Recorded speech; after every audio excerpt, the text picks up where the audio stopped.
बिस्मिल्लाहिर्रहमानिर्रहीम। अवल नाम अल्लाह जो ॾींदड़ ॾेह सारे, ॾई न पचारे मिढ़निया मेहरबान घणो।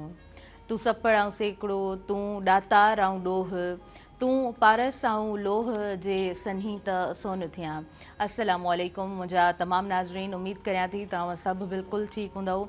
खोड़ सारियूं दुआऊं अव्हां सभिनीनि जे लाइ, नेक तमन्नाऊं अव्हां सभिनीनि जे लाइ। अव्हां जी पंहिंजी मेज़बान ताहिरा चोयो ऐं प्रोग्राम अव्हां जो पंहिंजो सुबुह मेहराण ऐं साण खणी मौजूदु आहियां। सुबुह मेहराण प्रोग्राम में अव्हां सभिनीनि खे दिलि जी गहराई सां मां भलीकार चवां थी। Have a good morning. सुबुह जो सलाम अव्हां सभिनीनि खे सुबुह मेहराण जे हिन मंच तां क़बूल पवे। नाज़रीन, ही उहो ख़ूबसूरत मंच आहे जिथे हज़ारे माण्हू हर ॾींहुं जेको आहे न पंहिंजूं कहाणियूं खणी अचनि था। हर ॾींहुं को न को नओं चहिरो हिते मौजूदु हूंदो आहे ऐं चवंदा आहिनि त हर शख़्स कहाणी आहे। सो इहा ॻाल्हि बिल्कुलु ठीकु आहे त हर शख़्स जेको आहे न उनजी का न का कहाणी हूंदी आहे ऐं उहो को बि माण्हू कोन आयो आहे हिन धरती ते जंहिंजा मसइला न थींदा हुजनि पंहिंजी पर्सनल लाइफ में। उहो को बि माण्हू नाहे हिन दुनिया में जंहिंजी का स्ट्रगल कोन्हे का, जंहिंजी का कहाणी कोन्हे का, जंहिंजी का महिनत कोन्हे का। असां सम्झंदा आहियूं त जेके कामयाबु माण्हू आहिनि, जेके जिन जेको आहे न दुनिया स्टोरीज़ ॿुधाए रही हूंदी आहे, शायदि उन्हनि जी ज़िंदगी में उहे कामयाबियूं उहे नसीब थियनि थियूं उन्हनि माण्हुनि खे। पर ईअं बिल्कुलु बि न आहे। हर इंसान जी का न का मंज़िल हूंदी आहे ऐं हर इंसान पंहिंजी स्ट्रगल में हूंदो आहे ऐं हर इंसान जेको आहे न जॾहिं सुबुह जो उथंदो आहे त उनजा पंहिंजा टारगेट्स हूंदा आहिनि। पोइ कमु चवंदा आहिनि त को बि नंढो या वॾो न हूंदो आहे। बसि ॻाल्हि हूंदी आहे माइंड सेट जी, त असां जेको आहे न कहिड़े कम खे कहिड़े नज़र सां ॾिसूं था या असांजी एप्रोच छा आहे, असां पंहिंजो पाण खे कहिड़ी लेवल ते ॾिसी रहिया आहियूं। चवंदा आहिनि त जॾहिं इंसानु पाण सेटिस्फाई हूंदो आहे न त पोइ ज़ाहिरी ॻाल्हि आहे उहो सुठे अंदाज़ में कमु करण जी कोशिशि बि करे रहियो हूंदो आहे ऐं जेतिरो बि हू कमु कंदो आहे त हुनखे इहा सेटिस्फेक्शन हूंदी आहे त ठीकु आहे, मुंहिंजे हिसे में जेतिरो कमु अचे थो ऐं जेके बि मुंहिंजियूं ज़िमेदारियूं आहिनि घटि में घटि उन्हनि खे ऐं भरपूर सुठे अंदाज़ में पूरो करण जी कोशिशि त करियां पियो या करियां पई, त इहा हिकिड़ी सुठी ॻाल्हि हूंदी आहे। अच्छा, ईअं बि लॻंदो आहे असांखे त शायदि जेके कामयाबु माण्हू हूंदा आहिनि उहे का हिकिड़ी माना ख़ूबसूरत का उन्हनि जी जेका आहे सो लाइफ स्टाइल हूंदो, पर ईअं बिल्कुलु बि न हूंदो आहे। अव्हां जेके बुक रीडर्स आहिनि, जेके बुक लवर्स आहिनि, अव्हां केतिरा ई सुठा किताब पढ़िया हूंदा, पर हींअर हिकिड़े किताब खे मां जेको आहे सो थोरो टच कयां पई, जंहिंखे पढ़ां पई, उहो आहे एटॉमिक हैबिट्स। त जेके नंढियूं नंढियूं आदतूं हूंदियूं आहिनि न, नंढियूं नंढियूं शयूं जिन खे शायदि असां कॾहिं कॾहिं ईअं इग्नोर बि करे छॾींदा आहियूं, उहे नंढियूं नंढियूं जेके आदतूं आहिनि उहे ई अव्हांखे कामयाबी जी तरफ़ वठी वेंदियूं आहिनि। ऐं वरी बि मां ॻाल्हि कंदसि त कामयाबी अव्हांजी नज़र में छा आहे, अव्हांजा गोल्स छा आहिनि या अव्हां छा करणु चाहियो था। ऐं हिकिड़ी लिमिटेड का बि एज न हूंदी आहे त अव्हां बसि कुझु सुठो कयो त उन एज में थींदो, न त कोन्ह थींदो। अव्हां वटि जेतिरो वक़्तु दरकारु आहे ऐं जेतिरो कमु सुठो करे सघो था, हर ॾींहुं अव्हां जेको आहे न सुठो कमु करण जी कोशिशि कयो त उहे कम यकीननि सुठा थींदा ऐं तव्हां पंहिंजा सुठा टारगेट्स रखो त उहे बि ज़रूरु पूरा थींदा। ऐं उन्हनि टारगेट्स जे लाइ यकीननि कुझु लिमिटेड जेको वक़्तु हूंदो आहे उहो ज़रूरु हूंदो आहे, त उनमें तव्हांखे कंटिन्यूअस उहा महिनत बि करणी हूंदी आहे, जदोजहद करणी हूंदी आहे ऐं कंटिन्यूअस प्रोसेस जेको आहे न उहो बि ज़रूरी हूंदो आहे। मां जेको आहे कल्ह जे ॾींहं ते बि हिकिड़ी वीडियो ॾिठमि पियो, उनखे मां पहिरीं बि ॾिठो आहे, पर उनजो मूंखे लेसन ॾाढो सुठो लॻो त असां सिंधी माण्हू जेके आहियूं असां वटि ॾाढा घणा एक्सक्यूज़िस आहिनि। हर ॻाल्हि में असां जेको आहे न उहो मसइलो कढी वेंदा आहियूं त हीउ कोन्ह थींदो, उनजे पोयां असां एक्सक्यूज़ ॾेई छॾींदा आहियूं। पर जेकॾहिं लतीफ़ सरकार जे सुर ससीअ खे असां ॾिसूं था त ससीअ जे अॻियां केतिरा एक्सक्यूज़िस हूंदा। जेकॾहिं हूअ एक्सक्यूज़िस खणण ते अचे हा त उहा शायदि उहो जेको आहे न पेचरा पंधु उहे तय ई न करे हा। उनजे रस्तनि ते खोड़ सारा अहिड़ा मसइला हुया, जेकॾहिं उन्हनि खे उहा ॾिसे हा त कॾहिं बि उन मंज़िल खे उहा जेका आहे न चूंड न करे हा ऐं सभिनीनि शयुनि खे छॾे ॾिए हा, हिकिड़े सेफ ज़ोन में बि अची सघी पए। पर उन महिनत खे जेको आहे न पसंदि कयो त एक्सक्यूज़िस शायदि तव्हांखे पंहिंजी उन मंज़िल खां उन महिनत खां परे करे छॾींदा। नाज़रीन, खोड़ सारियूं अॼु जे प्रोग्राम में ॻाल्हियूं कंदासीं।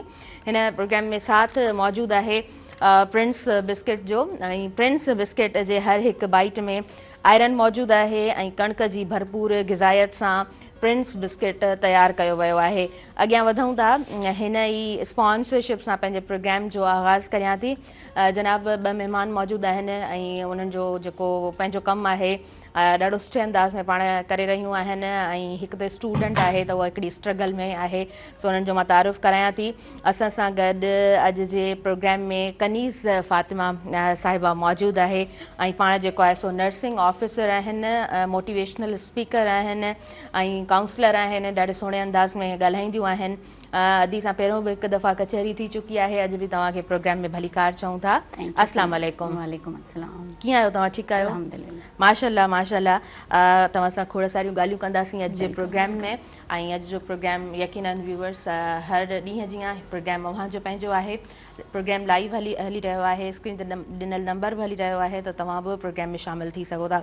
ॿियो नंबर सीट ते जनाब असां सां एमन मौजूदु आहे ऐं एमन कैडेट कॉलेज जी स्टूडेंट आहे ऐं सेफ स्कूल सिंध एजुकेशन जी तरफ़ खां हिनखे स्कॉलरशिप मिली आहे सो पंहिंजी स्टडी खे कंटिन्यू करे पई। ब्राइट स्टूडेंट आहे, ॾाढे सुठे अंदाज़ में ॻाल्हाईंदी आहे। एमन तव्हांखे असां वेलकम चऊं था। अस्सलाम वालेकुम। वालेकुम अस्सलाम। जी एमन कीअं आहियो? ठीकु आहियो? अल्हम्दुलिल्लाह। माशाल्लाह जी, तमामु सुठो। एमन अॼु जी मॉर्निंग ऐं ही मॉर्निंग शो अव्हांखे केतिरा ई असांजा व्यूवर्स हिन वक़्तु ॾिसी रहिया आहिनि। एमन खां पुछणु चाहींदमि त जॾहिं तव्हां ॾे कंफर्मेशन कॉल आई त तव्हांखे प्रोग्राम में अचिणो आहे त एमन जूं छा फीलिंग्स हुयूं? मूंखे त ॾाढी ख़ुशी थी त मेहरान टीवी वारनि मूंखे हिते मदू कयो ऐं आउं पंहिंजी फीलिंग्स ऐं पंहिंजा जेके बि मैसेजिस आहिनि हो मां बिल्कुलु आसानी सां कन्वे करे सघां थी, त मूंखे ॾाढी ख़ुशी थी उन टाइम। जी ज़बरदस्त। एमन मॉर्निंग कीअं हूंदी आहे? सुबुह सुबुह जो उहो टाइम कीअं हूंदो आहे? सुबुह सुबुह जो टाइम हिकिड़ो फ्रेश टाइम हूंदो आहे जेॾी महिल तव्हां सवेर उथंदा आहियो, अल्लाह साईं सां गॾु अल्लाह साईं सां ॻाल्हाईंदा आहियो, पहिरीं तव्हां नमाज़ पढ़ंदा आहियो, क़ुरान मजीद जी तिलावत कंदा आहियो, उनखां पोइ फ्रेश हवा वठंदा आहियो। यस, त हिकिड़ो ॾाढो फ्रेश टाइम हूंदो आहे सुबुह जो, एनर्जेटिक टाइम। वाह ज़बरदस्त। अच्छा, ऐं सुबुह जो स्कूल वञण जे मुंहिंजे ख़्याल सां तव्हां मैट्रिक जा एग्ज़ाम्स ॾिना आहिनि त केतिरो एक्साइटेड आहियो? अॻियां तव्हांजो कॉलेज आहे ऐं कॉलेज टाइम 2 साल ॾाढा ख़ूबसूरत ज़िंदगी जा हूंदा आहिनि। एमन कहिड़ी तरफ़ वञणु चाहींदो? छा ख़्यालात आहिनि एमन जा? ऐं ॾाढी इंथुजियास्टिक आहियां त अॻिते वञी करे एक्साइटेड बि आहियां त फस्ट ईयर इंटर पढ़ण जो मौक़ो मिलंदो ऐं पहिरीं त मुंहिंजा प्लान इहे आहिनि त आउं एमडीकेट कंदसि ऐं पंहिंजे मुल्क खे सर्व कंदसि। एमडीकेट खां पोइ हर इंसान जा डिफरेंट प्लान्स हूंदा आहिनि, त मुंहिंजा को हिकिड़ो प्लान न आहे, 3-4 हदफ़ आहिनि। एमडीकेट खां पोइ मुंहिंजी दिली ख़्वाहिश आहे त आउं CSS जी तरफ़ वञा ऐं एमडीकेट खां पोइ CSS ज़रूरु कंदसि पंहिंजी दिली ख़्वाहिश सां ऐं अम्मी जान जो बि घणियूं ख़्वाहिशात आहिनि, त ज़रूरु आउं पूरी पंहिंजी महिनत कंदमि, तयारी कंदसि ऐं उनखां पोइ आउं CSS जो एग्ज़ाम बि ॾींदमि। माशाल्लाह माशाल्लाह, यू आर वेरी एनर्जेटिक। ऐं एमन जेको आहे सो ॾाढे सुठे अंदाज़ में नाज़रीन ॻाल्हाए बि पई, वधीक बि एमन सां ॻाल्हाईंदासीं। कनीज़ फ़ातिमा साहिबा कीअं आहियो? ठीकु आहियो? अल्हम्दुलिल्लाह। माशाल्लाह ज़बरदस्त, अल्लाह जो शुक्र आहे। कीअं कमकार हलनि पिया ऐं माशाल्लाह सां नर्सिंग ऑफिसर बि आहियो, खोड़ सारियूं ज़िम्मेदारियूं हूंदियूं। मां चाहींदसि त थोरो तव्हां जेको आहे सो पंहिंजी तमामु एक्टिविटीज़ जे हवाले सां ॻाल्हि ॿोल करियो। जी बिल्कुलु, जेको मुंहिंजी पंहिंजी हिकिड़ी being a mother, being a person आऊं हिकु माउ बि आहियां, हिकु नर्सिंग ऑफिसर बि आहियां ऐं हिकु डेफिनेटली सुठे शहरी जे हिसाब सां काफ़ी खोड़ सारियूं ज़िम्मेदारियूं आहिनि। जीअं त मुंहिंजी नंढड़ी एमन फ़ातिमा, कैडेट एमन फ़ातिमा, ऐं मुंहिंजो जेको गोल आहे उहो डिफरेंट जॻह ते डिफरेंट आहे। बीइंग अ मदर मुंहिंजो इहो गोल आहे त मुंहिंजा ॿार जेके आहिनि उहे हाईली क्वालिफाइड थियनि ऐं उन्हनि जा एथिक्स ऐं मोरल जेके आहिनि क्वालिटीज़ उन्हनि में अचनि ऐं जीअं तव्हां चयो त नंढड़ियूं आदतूं जेके आहिनि उहे कामयाबी जी अॻिते जेके प्लान कनि थियूं, यानी अॼु तव्हां में जेके हैबिट्स आहिनि उहे अॻिते हली तव्हांखे नॉमिनेट कनि थियूं पब्लिक में, आवाम में, मुल्क में। त मुंहिंजी इहा ख़्वाहिश हुई शुरू खां वठी त एमन कंहिं अहिड़े स्कूल जी सिलेक्शन करे, कंहिं अहिड़ी जॻह जी सिलेक्शन करे जंहिंमें हू एक्टिव रहे। छो त असांजो जेको बचपन रहियो मूंसां गॾु मुंहिंजो फादर हो ऐं मुंहिंजो रोल मॉडल बि मुंहिंजो फादर आहे। त माशाल्लाह मुंहिंजे बाबा मूंखे ऐं बिल्कुलु हिकिड़ी टॉम बाय वांगुरु पंहिंजी लाइफ गुज़ारी आहे। छोकिरनि वारा कपिड़ा पाइणु, बाइक हलाइणु, मोटर साइकिल हलाइणु, साइकिल हलाइणु, स्विमिंग करणु, बाबा असांखे बिल्कुलु मेंटोर वांगुरु रखियो न, बिल्कुलु पंहिंजे नज़रनि जे साम्हूं।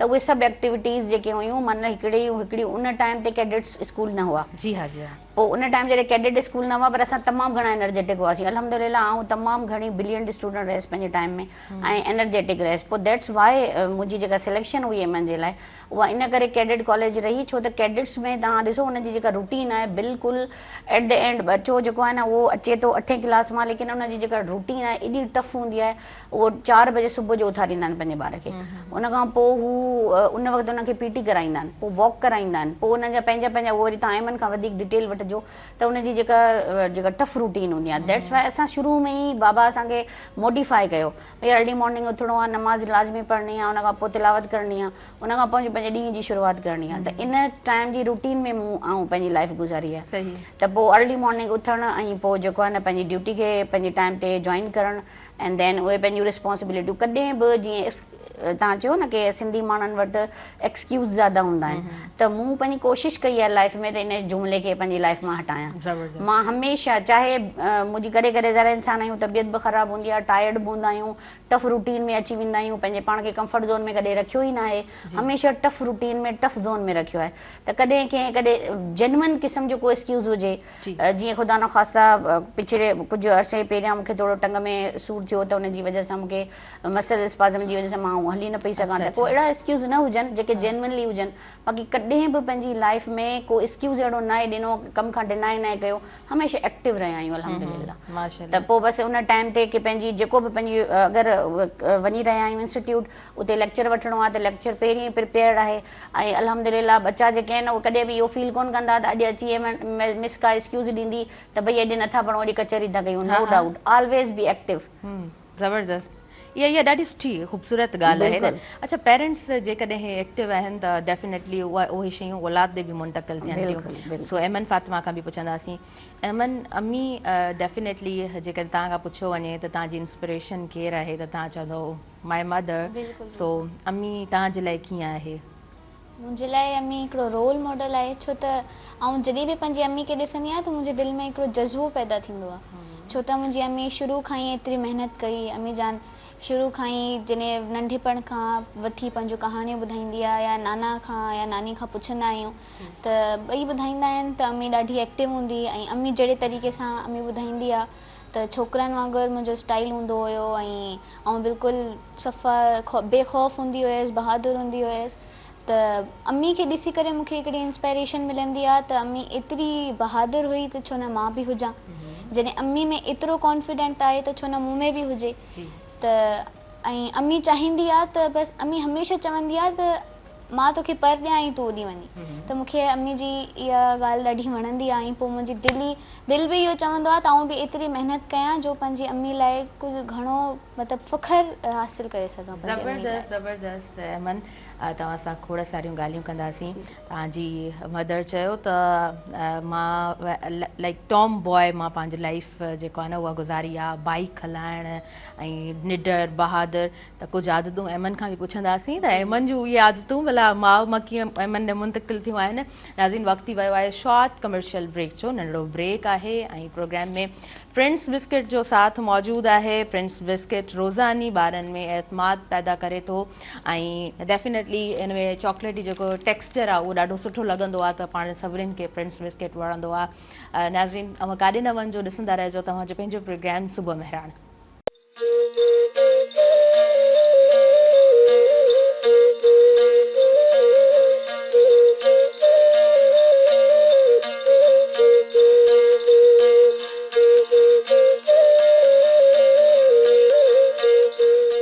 नाज़रीन सभिनी ॾिसंदड़नि खे वीयर वेलकम चवां थी तव्हांजे पंहिंजे प्रोग्राम सुबुह मेहरान में ऐं प्रोग्राम ॾाढे सुठे अंदाज़ में तव्हां ताईं हिन वक़्तु पहुची रहियो आहे प्रोग्राम लाइव अव्हां ॾिसी रहिया आहियो ऐं स्क्रीन ते ॾिनल नंबर बि हले पियो सो तव्हां बि प्रोग्राम में शामिलु थी सघो था ऐं कॉलेज जा एग्ज़ाम्स बि हलनि पिया इंटरमीडिएट जा एग्ज़ाम्स पिया हलनि काफ़ी सारा जेके बोर्ड्स आहिनि हिन वक़्तु असां इलाही सुठियूं तब्दीलियूं बि ॾिठियूं आहिनि ऐं इतफ़ाक़ सां ऑफ द कैमरा जॾहिं प्रोग्राम अञा स्टार्ट न थियो त ॻाल्हि ॿोल बि हली कॉलेजिस जे हवाले सां त मां थोरो ज़िक्र करणु चाहींदमि कैडेट कॉलेज जो मीरपुर ख़ासि बोर्ड जो या असां आगा खान बोर्ड जी ॻाल्हि कयूं त उते असां हमेशह ॾिठो आहे त ॾाढे सुठे अंदाज़ में ॿार एग्ज़ामिनेशन उहो जेको सिस्टम आहे उनखे सुठे अंदाज़ में सम्झनि बि था ऐं सुठी तरह तयारी सां उहो ॿारु वेहे थो ऐं उनजे पोयां पूरे साल जी महिनत हुजे थी त उते को कंसेप्ट न हूंदो आहे आरूबरू चीटिंग जो। ऐं बाक़ी असां वटि जेके बोर्ड्स आहिनि उन्हनि जी सूरत हाल तव्हां बिल्कुलु उन खां वाक़िफ़ु आहियो त 8 क्लास ताईं उहा सख़्ती हूंदी आहे। ॿार खे ख़बर हूंदी आहे त पूरो साल टीचर्स पढ़ाइनि था, पेरेंट्स असां ते महिनत कनि था, असां ट्यूशन्स वठूं था त पेपर पाण ॾियणो आहे, पेपर क्लियर करिणो आहे, सुठा स्टूडेंट्स बि हुजनि था, सुठे अंदाज़ में पढ़नि था। पर 9th मैट्रिक ऐं फर्स्ट ईयर इंटर इहे इन्हनि 4 सालनि में जेको असांजो एग्ज़ामिनेशन सिस्टम आहे उहो ॿार खे बि किथे न किथे उहो माइंड सेट उनखे ॾेई थो छॾे त तोखे बसि तूं निकिरी वेंदे, तूं अॻियां पहुची वेंदे। त पोइ उहो जॾहिं सुभाणे कंहिं जॻह ते मौजूदु हूंदो उहे ई रिप्रेज़ेंटेशन हूंदा आहिनि पंहिंजी सोसाइटी जी, पंहिंजे कंट्री जी। ऐं फ्यूचर डेफिनेटली उन्हनि स्टूडेंट्स जो ई आहे त सुठे अंदाज़ में जेको अॻियां ईंदो त डेफिनेटली उहो सुठे तरीक़े सां सर्व कंदो। अदरवाइज़ त पोइ असां वटि जेको सिस्टम आहे जंहिंखां पाण सभु तंग आहियूं, बेज़ार आहियूं, एंड होपफुली त इन कमिंग फ्यूचर बि असां वटि जेको आहे सो एजुकेशन जे हवाले सां सुठा क़दम खयां वञनि त जीअं एजुकेशन स्ट्रॉन्ग थी सघे। अच्छा जी, कनीज़ फ़ातिमा साहिबा कनीज़ मौजूदु आहे ऐं जी अमन बि असां वटि मौजूदु आहे। तव्हां सां खोड़ सारियूं ॻाल्हियूं कंदासीं नाज़रीन, पर मां थोरो ज़िक्र कंदी हलां त साथ मौजूदु आहे हिन प्रोग्राम में प्रिंस बिस्किट जो, ऐं प्रिंस बिस्किट जे हर हिकु बाइट में चॉकलेटी टेक्सचर मौजूदु आहे। अॻियां वधूं था जी, अवां सां थोरो ज़िक्र कंदसि। अवां लाइक हिकिड़ो पंहिंजो ज़ाहिरी ॻाल्हि आहे, तव्हांजो स्केजुअल आहे, पंहिंजो कमकार आहे, तव्हां बि हिन ट्रेनिंग जे प्रोसेस वां गुज़री ऐं हिन वक़्तु माशाअल्लाह सां तव्हां जेको आहे सो नर्सिंग ऑफिसर आहियो। त छा ज़िम्मेदारियूं हूंदियूं आहिनि, कीअं कमकार हूंदो आहे, थोरो जेकॾहिं ज़िक्र करे सघो था। नर्सिंग ऑफिसर बेसिकली तिबी ख़िदमतूं फ़राहम करण वारो फ्रंट लाइन ऑफिसर आहे ऐं अल्हम्दुलिल्लाह वी आर मच प्राउड के हिन टाइम ते जेका प्रीवियस हिकिड़ो माइंडसेट हो उहो ख़तमु थी करे हींअर जेको डिप्लोमा बेस्ड नर्सिंग ख़तमु करे करे हाणे जेनरिक नर्सिंग जेका आहे उहा अची वई आहे।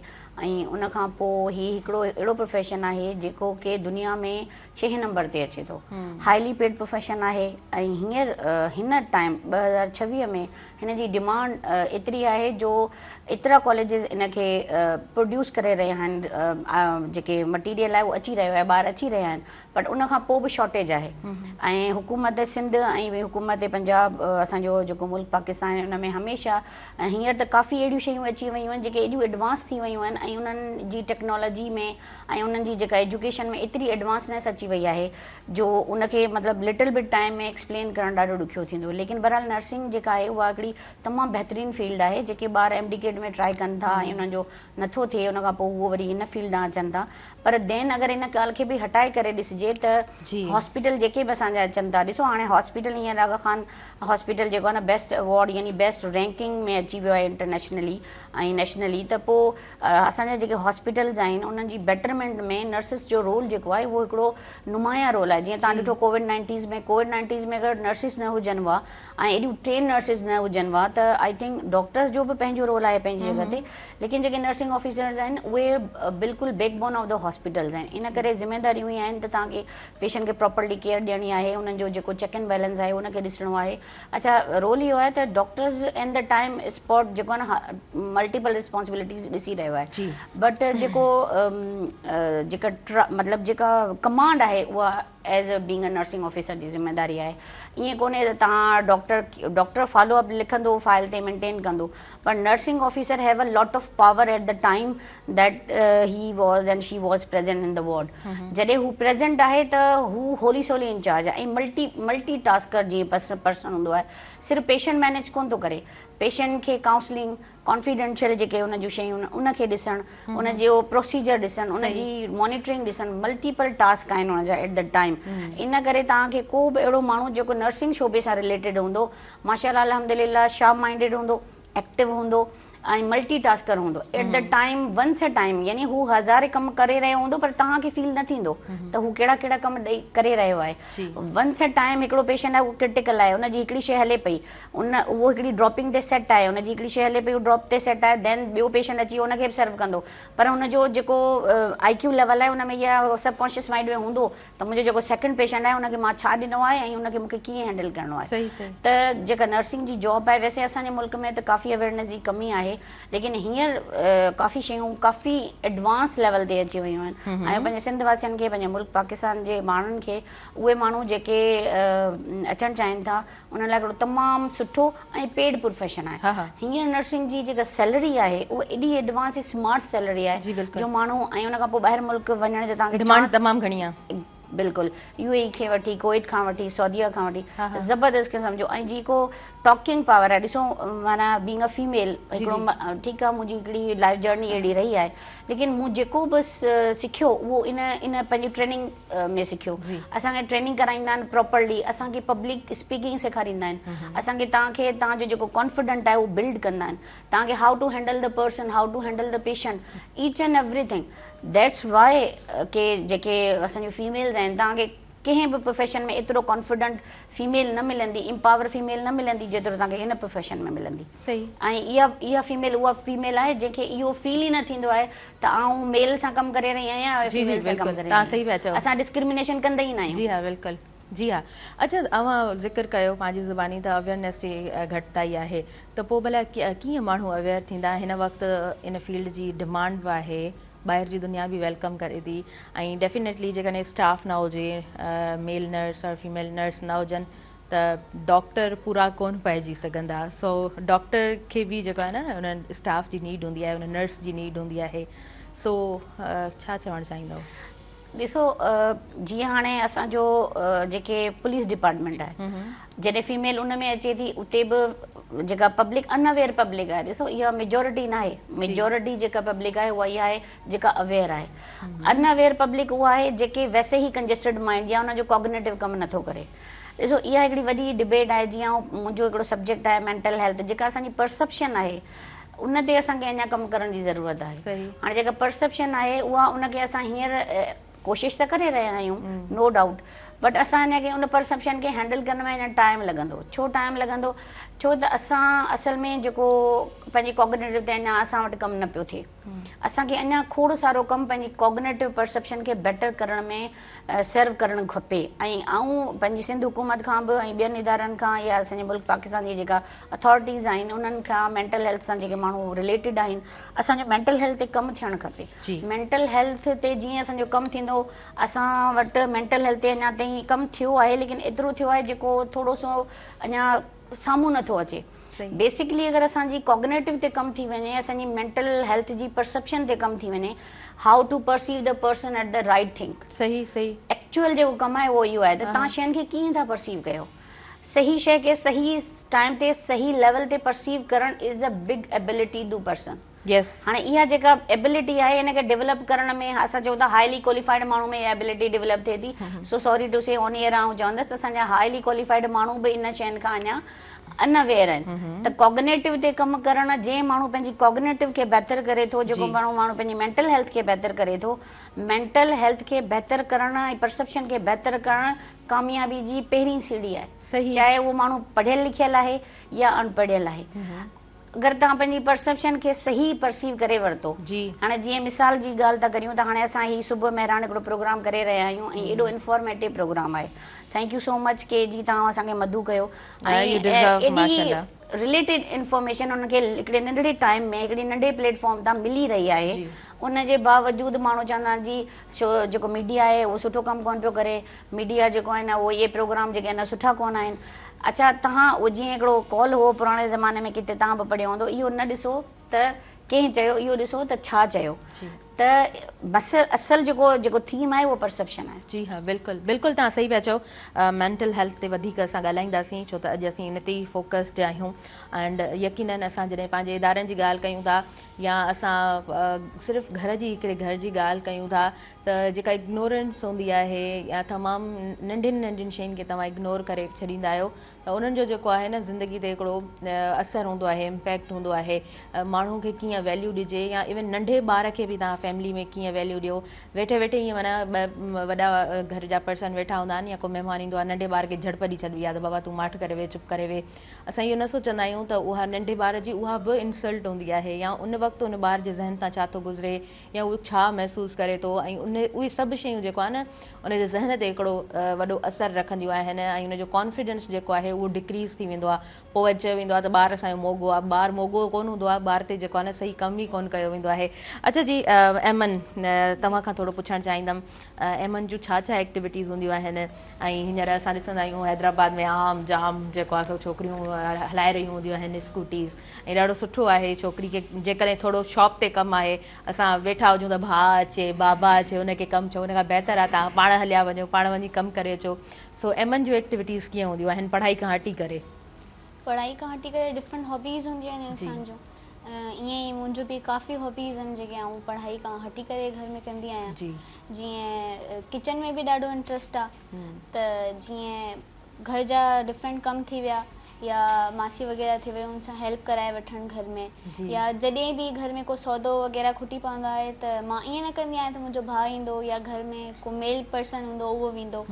मां पाण एतिरी कॉन्फिडेंट पंहिंजे पाण खे फील कंदी आहियां त मां पाण पंहिंजो बैग खणी ॿाहिरि वेंदी आहियां ऐं उहा शइ जेका मूंखे खपे थी उहा वठी करे मां वापसी अची वेंदी आहियां। उनखां अलावा कैलीग्राफी करणु मूंखे ॾाढो पसंदि आहे। अच्छा जी वाओ ज़बरदस्त। पोइ कॾहिं घर में कैलीग्राफी करे वरिती, कॾहिं स्केचिंग करे वरिती, ऐं उनखां अलावा कॾहिं लिखी वठंदी आहियां जेको ज़हन में ख़्यालात ईंदा आहिनि उनखे कुझु अहिड़े तरीक़े सां कंपोज़ करे वठंदी आहियां। ऐं अम्मी जान ते कॾहिं पोइट्री थी वई या कंहिं ॿी शइ ते, दुनिया ते, हालात ते लिखंदा बि आहियो? जी जी। वाओ ज़बरदस्त, नसरी नज़्म चइबो न? जी जी। वाओ ज़बरदस्त। अच्छा हींअर रिसेंटली छा लिखियो आहे? हीअं रिसेंटली त टॉपिक मतिलबु टॉपिक जी जी पेपर्स हलनि पिया त थोरो सो हो ध्यानु हो उन्हनि जी तरफ़ हुयो, पर आख़िरी जेको हिकिड़ो हुओ उहो मां दुनिया ते लिखियो हुयो। त माण्हू अक्सर चवंदा आहिनि त ज़िंदगी 4 ॾींहं जी आहे, इहो कॉल आहे त ज़िंदगी 4 ॾींहं कीअं गुज़ारियो, अक्सर ॿुधो आहे इहो अक्सर ॿुधो आहे, पर पोइ मुंहिंजे हिसाब सां ज़िंदगी 4 ॾींहं जी कोन्हे। ज़िंदगी 4 ॾींहं जी थी कोन थी सघे जॾहिं ज़िंदगी में एतिरा फेज़ अचनि था, डिफरेंट फेज़िस आहिनि ज़िंदगी में, इंसान फेस कंदो आहे उनखे।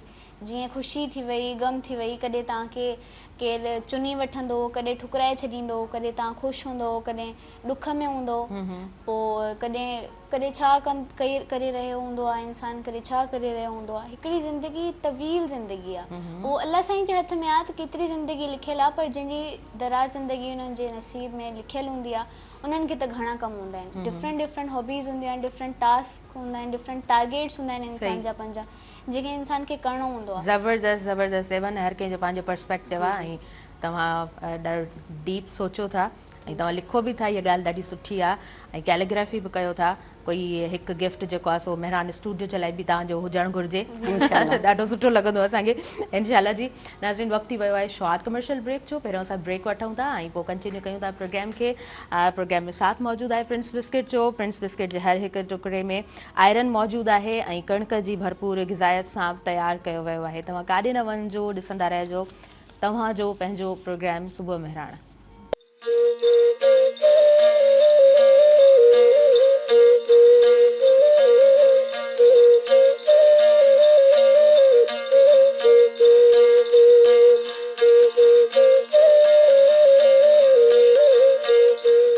नाज़रीन सभिनी ॾिसंदड़नि खे आउं वीहर वेलकम चवां थी तव्हांजे पंहिंजे प्रोग्राम सुबुह मेहरान में, ऐं प्रोग्राम ॾाढो सुठो हली रहियो आहे। ऐं मां ज़रूरु चवणु चाहींदमि, ऐड करणु चाहींदमि त हिकु माउ जॾहिं यकीनन हर माउ जा खोड़ सारा ख़्वाब हूंदा आहिनि, केतिरा ई उन जा सपना हूंदा आहिनि त मुंहिंजो औलाद जेको आहे उहो कामयाबु थिए ऐं ज़िंदगी जी ख़ूबसूरत मंज़िल उनखे नसीब थिए, उनजा सुठा नसीब थियनि। माउ दुआगू हूंदी आहे ऐं माउ ऐं पीउ जेतिरो औलाद ते कमु कंदा आहिनि, 24 आवर्स असांजो वालदेन जेके हूंदा आहिनि न, असां ॾिसंदा आहियूं त असांजी ई उहे सोच में मुब्तला रहंदा आहिनि, पंहिंजे औलाद जे लाइ महिनतूं बि करे रहिया हूंदा आहिनि, उन ई जॻह ते उन्हनि जूं कोशिशूं, उन्हनि जूं दुआऊं सभु पंहिंजे औलाद जे लाइ हूंदियूं आहिनि। त उन ई तरह अॼु असांजे प्रोग्राम में बि हिकु माउ मौजूदु आहे ऐं उनजी न्याणी मौजूदु आहे। सो ॿिन्हिनि जूं महिनतूं यकीनन साराह जोॻियूं आहिनि, उन्हनि सां ॻाल्हि ॿोल जो सिलसिलो हले पियो। नाज़रीन प्रोग्राम में साथ मौजूदु आहे प्रिंस बिस्किट जो। प्रिंस बिस्किट रोज़ानी ॿारनि में एतमाद पैदा करे थो। अॻियां वधूं था जी कनीस फ़ातिमा साहिबा, अवां जो माशाल्लाह हिकिड़ो सुठो कमु आहे ऐं ॾाढे सुठे अंदाज़ में तव्हां जॾहिं बि ॻाल्हि ॿोल कयो था पंहिंजी उन रूटीन जे हवाले सां या नंढपण खां जंहिं अंदाज़ में तव्हां पंहिंजी उन रूटीन खे कैरी कयो आहे त तव्हांजी महिनतूं ज़रूरु आहिनि।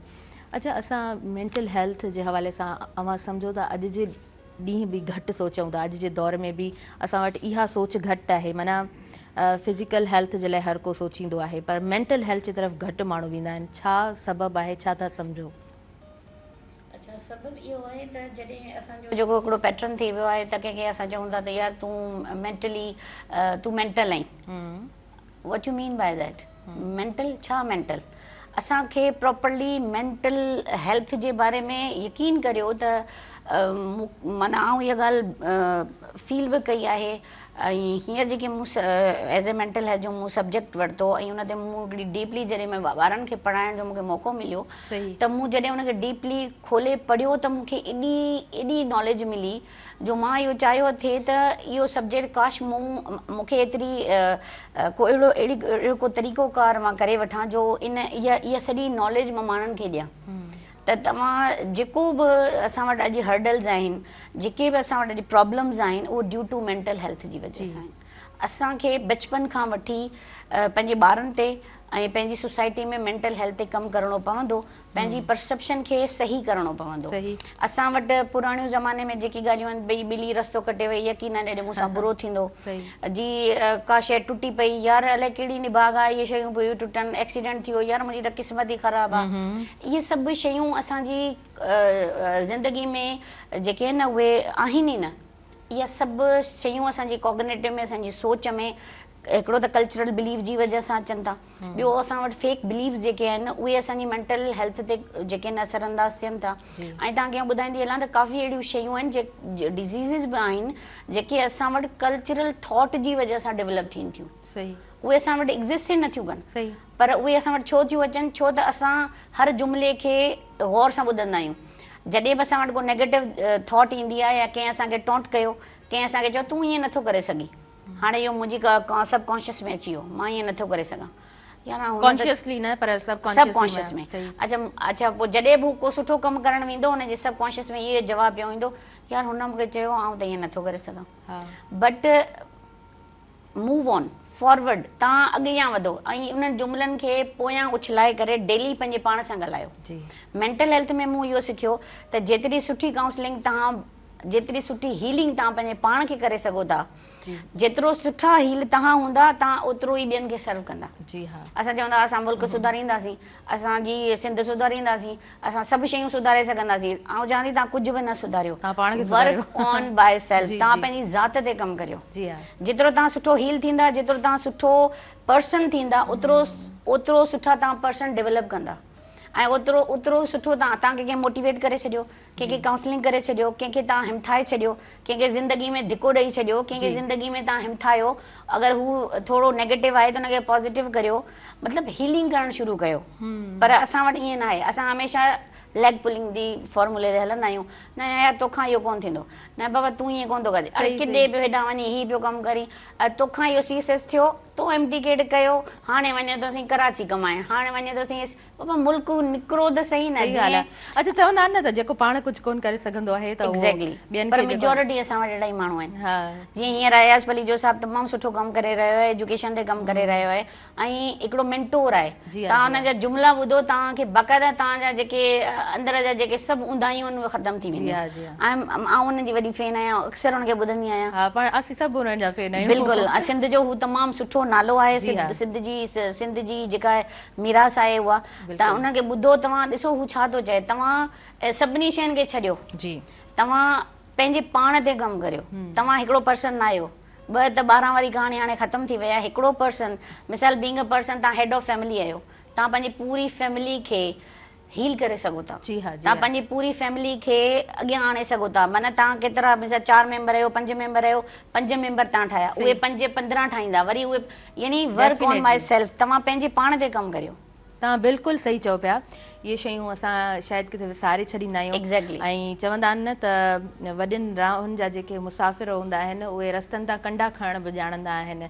त जॾहिं इंसानु पंहिंजो पाण ते कमु कंदो, नंढा नंढा मसइला जेको आहे सो सॉल्व कंदो, आराम आराम सां पंहिंजो पाण खे अॻियां वधाईंदो, त ज़ाहिरी ॻाल्हि आहे ॿियनि जी राह बि उहो पोयां ठाहींदो ईंदो आहे, ॿियनि जे लाइ बि मशल राह उहो बणिजंदो आहे. अच्छा अहमन, तव्हां खां मां थोरो कैडेट कॉलेज जी अव्हां जी जेका रूटीन आहे हुन जे हवाले सां पुछणु चाहींदमि. हूअं आम स्टूडेंट स्टूडेंट खे असां ॾिसंदा आहियूं त उहो उनजी दिलि चवंदी आहे त स्कूल वञे थो, कॾहिं ज़िद करे मोकल बि करे छॾे थो, हेॾी उन वटि सख़्ती न हूंदी आहे, पंक्चुअलिटी उनखे कोन सेखारी वेंदी आहे। सो यस, अव्हां वटि कीअं सिस्टम हुजे थो कैडेट कॉलेज जो, मां चाहींदसि त तव्हां थोरो हुनजो ज़िक्र कयो। बेसिकली कैडेट कॉलेज हिकिड़ी इंडिपेंडेंसी ते फोकस्ड आहे घणो, त कैडेट जेको आहे हिकिड़ो उहो इंडिपेंडेंट हुजे, पंहिंजो हर कमु पाण करे, ऐं टाइम मैनेजमेंट ते घणो ई फोकस करे रहियो आहे कैडेट कॉलेज। सही। त शुरू में या असांजी जेका रूटीन हूंदी आहे कैडेट में उहा ईअं हूंदी आहे त हर हाउस में, छो त अलॻि अलॻि हाउसिस हूंदा आहिनि, हर हाउस में हिकिड़ो बेल लॻल हूंदी आहे। त असां टाइम ते जेॾीमहिल सुम्हंदा आहियूं त सुबुह जो 4 बजे जेॾीमहिल अज़ाननि खां 5 ऐं 15 मिंट पहिरियां उहा हिकिड़ी बेल वॼंदी आहे। ओके।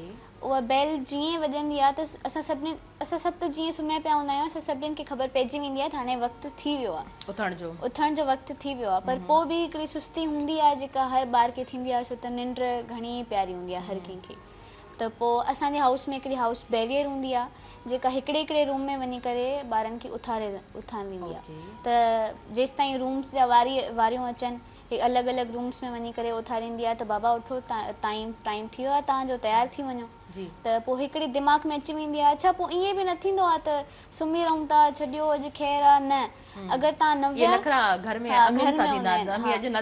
छो त असांजी हिकिड़ी स्पेसिफिक पनिशमेंट रखियल हूंदी आहे उन शइ ते, त अगरि ॿारु टाइम ते न पहुची सघियो या न आयो त उनजी हिकिड़ी ख़ासि पनिशमेंट हूंदी आहे जेके सीनियर्स उनखे ॾींदा आहिनि। पोइ उन्हनि जे ख़ौफ़ सां बि असांखे उथणो हूंदो आहे, हिकिड़ी कोई चॉइस हूंदी ई कोन्हे, बसि येस ऐं येस जो ई ऑप्शन हूंदो आहे असां वटि।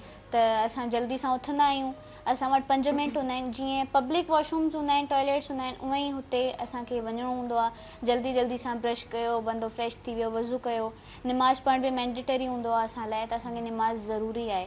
हिकिड़ो असांजो कॉमन रूम ठहियलु हूंदो आहे जिते असां सभु मिली करे निमाज़ पढ़ंदा आहियूं, निमाज़ अदा करे पोइ वापसी ईंदा आहियूं। असां वटि 5 मिंट हूंदा आहिनि पंहिंजी तयारी लाइ। हाणे हफ़्ते में 3 ॾींहं असांजी PT थींदी आहे ऐं 3 ॾींहं असांजी ड्रिल थींदी आहे। ड्रिल बेसिकली हिकिड़ी आर्मी जी ट्रेनिंग हूंदी आहे जेका असां सभु PMA में ॾिसंदा आहियूं, उहा हूंदी आहे। पोइ अगरि उनजो ॾींहुं आहे मंडे खां वेनसडे ताईं असांजी PT थींदी आहे ऐं वेनसडे खां फ्राइडे ताईं असांजी ड्रिल थींदी आहे। पोइ उन लाइ असांखे मख़सूस यूनिफॉर्म्स मिलियल हूंदा आहिनि, पोइ उहे पाइणा हूंदा आहिनि। पोइ जल्दी सां असांजो फॉलन थींदो आहे, उनमें पहिरीं काउंटिंग थींदी आहे हर हाउस जी, त छा कैडेट्स पंहिंजे पूरे हाउसिस जा मौजूदु आहिनि या न आहिनि। पोइ उनजी बि पुछा असांजी सीनियर्स खां थींदी आहे, छो त हर हाउस जा हिकिड़ा अलॻि अलॻि हाउस कैप्टन्स ठहियलु हूंदा आहिनि। पोइ हर क्लास जे मथां हिकिड़ो सीनियर हूंदो आहे, पोइ उनखां बि पुछा कई वेंदी आहे त छा तव्हांजी क्लास जा पूरा आहिनि। पोइ जेके असांजा PT स्टाफ्स हूंदा आहिनि, ड्रिल स्टाफ्स हूंदा आहिनि, उहे असांजे हाउस कैप्टन्स खां पुछंदा आहिनि छा तव्हांजे हाउस में मौजूदु कैडेट्स जेतिरा बि आहिनि उहे पूरा आहिनि या न आहिनि। ओके, अच्छा हेमन, पाण वधीक ॻाल्हायूं था, अहिड़े सुठे अंदाज़ में तव्हां पंहिंजी रूटीन असां सां शेयर करे रहिया आहियो। लाइव कॉलर आहिनि, उन्हनि खे शामिलु कयूं था। हेलो जी, अस्सलाम वालेकुम। वालेकुम अस्सलाम दी जी, तव्हांखे वेलकम चऊं था सुबुह विराण प्रोग्राम में। पंहिंजो नालो ॿुधाइजो, किथां खां ॻाल्हायो पिया? सलीम रज़ा ॻाल्हायां पियो, ज़िले शहीद बेनज़ीराबाद नवाबशाह 60 मैल खां। जी, तव्हांखे भली कार चऊं था, छा चवणु चाहींदव? असां तइलीम जे हवाले सां ॻाल्हि करणु चाहियूं था त तइलीम जे हवाले सां पूरी सिंध में कुझु अञा कमियूं कोताहियूं आहिनि। सिंध हुकूमत जे हवाले सां असांजो ॻोठ जेको आहे हाजी बचल छुटो आहे, त उनमें स्कूल कोन्हे। ओके। ऐं असांजो जेको ॿारनि जो इलाइक़ो आहे त दूर दराज जा ॿार जेके आहिनि पढ़ाई वञण जे लाइ माना न को का गाॾी आहे, न ई का उते का सहूलियत आहे असांजे इलाइक़े। हिकु त स्कूल कोन्हनि असांजे मुंहिंजे ॻोठ में हिकिड़ो स्कूल कोन्हे, ॿी का गाॾी जी सहूलियत न आहे जो असांजा ॿार स्कूल वञी सघनि। ऐं मुंहिंजे ॻोठ जा सभु ॿार प्राइमरी स्कूल खां माना ईअं सम्झो त मरहूम आहिनि। अच्छा, पोइ अवां माना ॻोठ वारनि केतिरियूं कोशिशूं कयूं आहिनि, छो त स्कूल में माना ॻोठ में स्कूल हुजणु त तमामु ज़रूरी आहे। असां त वसार पंहिंजी त भरपूर कोशिशि कई आहे त असांखे स्कूल ॻोठ में मिली सघे, पर अञा ताईं त हुकूमत तरफ़ खां या त कंहिं नुमाइंदगी तरफ़ खां असां ताईं अञा कंहिं बि अहिड़ी को त कोशिशि कोन कई आहे त असांखे स्कूल ॾियनि। असां त पंहिंजी तरफ़ सां घणी कोशिशि कई आहे त असांखे स्कूल मिले, पर असां वरी बि अव्हां जे चैनल जे थ्रू, मेहरान TV जे थ्रू असां वरी बि वसारनि खे अपील कयूं था त असांजे ॻोठ हाजी बचल छुटो खे स्कूल, प्राइमरी स्कूल, भला असांजा वॾा ॿार थी 5 दर्जा पढ़ी करे भला पोइ त स्कूल ॿाहिरि वञी सघनि था, नंढड़ा त हिकिड़ो त गर्मी ॿियो कोन था सघनि। सही सही। अच्छा माना ॿिया बि त मसइला थींदा हूंदा न, हाणे मिसाल आहे स्कूल जी तव्हां ॻाल्हि कई आहे, ईअं ई सिहत जा बि मसइला हूंदा या रोड रस्तनि जा या कॾहिं पाणी जो मसइलो थी वञे थो, बिजली रोड जो। रस्तनि जो मसइलो शुक्र अलहमदुलिल्लाह असांजी पीपल्स पार्टी ज़िले में हिते क़यादत जेके कम कया आहिनि रोड रस्तनि जे हवाले सां त तमामु बहितरीन कम थिया आहिनि। सदर आसिफ अली ज़रदारी जे ज़िले में हिकिड़ो रोडनि जो ॼार विछायो वियो आहे। उन खां अलावा जेके पाणी जो मसइलो असां वटि आहे, पाणी असां वटि ॿाड़ो आहे ॻोठ में, पाणी असांखे तक़रीबन 4 खां 5 किलोमीटर ॿाहिरि अदा इहे सभु मसइला नंढा वॾा जेकॾहिं हल थियनि था, असां बीमारियुनि में मुब्तला थी विया आहियूं। हिकिड़ो त पाणी ॿाड़ो आहे, ॿियो स्कूल असां वटि कोन्हनि। इहे सिर्फ़ु ऐं सिर्फ़ु असां वटि ॿ अहम सहूलियतुनि खां असांजो ॻोठ या असांजो इलाइक़ो उन्हनि खां महरूम आहे। बाक़ी हाणे रोड जे हवाले सां रस्तनि जे हवाले सां शुक्र अलहमदुलिल्लाह तमामु बहितरीन कम थिया आहिनि, उन्हनि खां कॾहिं बि नथो। सही सही, तव्हां पीपल्स पार्टी जो ज़िक्र कयो आहे ऐं तव्हां चओ था त इहे मसइला कुझु हल थियनि था, त ज़ाहिरी ॻाल्हि आहे के त उहे माना असां जॾहिं ॻाल्हि कंदा आहियूं हिकु डेवलप सोसाइटी जी त तालीम जो ई ज़िक्र थींदो आहे। ऐं अव्हांजे ॻोठ में को त अहिड़ो वॾो हूंदो जंहिं वटि तव्हां मसइला खणी वेंदा हूंदव, त तव्हांजो इहो स्कूल जो जेको मसइलो आहे ॻोठ जो पाण तक़रीबन ॻोठ जो वालिद साहब या मुंहिंजो वॾो आहियां ऐं पंहिंजे ॻोठ जी अॻुवानी कयां थो ऐं पीपल्स पार्टी ज़िले क़यादत ताईं मां। ठीकु आहे, तव्हांजी महिरबानी, तव्हां प्रोग्राम में शामिलु थियो ऐं तव्हां जेको आहे सो सुठे अंदाज़ में ज़िक्र कयो आहे। ठीकु आहे, मसइला असां वटि मुख़्तलिफ़ जॻहियुनि ते मुख़्तलिफ़ मसइला हुजनि था, पर ॻोठ में स्कूल हुजणु तमामु ज़रूरी आहे ऐं प्राइमरी स्कूल हुजणु त बेहदि ज़रूरी आहे।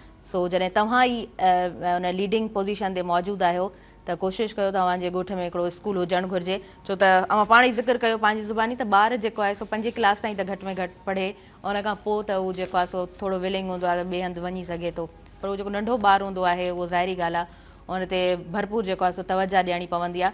नाज़रीन, वधीक प्रोग्राम खे कंटिन्यू कयूं था ऐं वक़्तु थी वियो आहे शॉर्ट कमर्शियल ब्रेक जो, सो असां पहिरीं ब्रेक जी तरफ़ अॻियां वधूं था ऐं प्रोग्राम में साथ मौजूदु आहे प्रिंस बिस्किट जो। प्रिंस बिस्किट जे हर हिकु बाइट में मज़ेदार क्रीमी ऐं चॉकलेटी ज़ाइको मौजूदु आहे। काॾे न वञिजो, ॾिसंदा रहिजो अव्हांजो पंहिंजो प्रोग्राम सुबुह महिराण।